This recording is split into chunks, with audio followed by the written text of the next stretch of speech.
थोडी माहिती सांगणार आहे. तिला असणारी तिलोदवरती, तिला होमी तिलोदकी, तिला भूक तिला दाताच, षटकीला पापनाशका. म्हणजेच तीळ मिश्र पाण्याने स्नान, तीळ अंगाला लावणे, तिळाचे होम, तिळांनी तर्पण करणे, तिळांनी भक्षण करणे, तीळ व तीळदान करणे अशा 6 प्रकारच्या सूत्रांची पुण्यकाल तिळाचा उपयोग केला असता सर्व पापांचा नाश होतो. धार्मिक परंपरेनुसार मकर संक्रांतीच्या दिवशी सूर्य मकर राशीत प्रवेश करतो. या दिवशी सूर्यदेवाची विशेष पूजा केली जाते. हिंदू दिनदर्शिकेप्रमाणे सूर्य उत्तरेकडे सरकतो. यालाच उत्तरायण असेही म्हणतात. या दिवशी लोक तिळगुळ गोड बोला असे म्हणत एकमेकांना तिळगुळ देतात.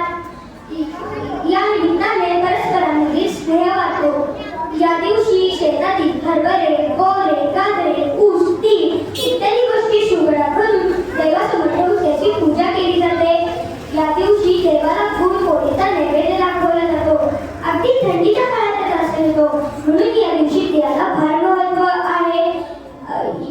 शरीरात उष्णता वाढण्यासाठी व स्निग्धता टिकून राहण्यासाठी या दिवशी गुळाचे मिश्रण करून लोक या दिवशी पदार्थ बनवले जातात. या दिवशी लोक पवित्र नदीवर किंवा तलावावर जाऊन स्नान करतात व विविध वस्तूंचे दान करतात. सूर्याला प्रार्थना करतात.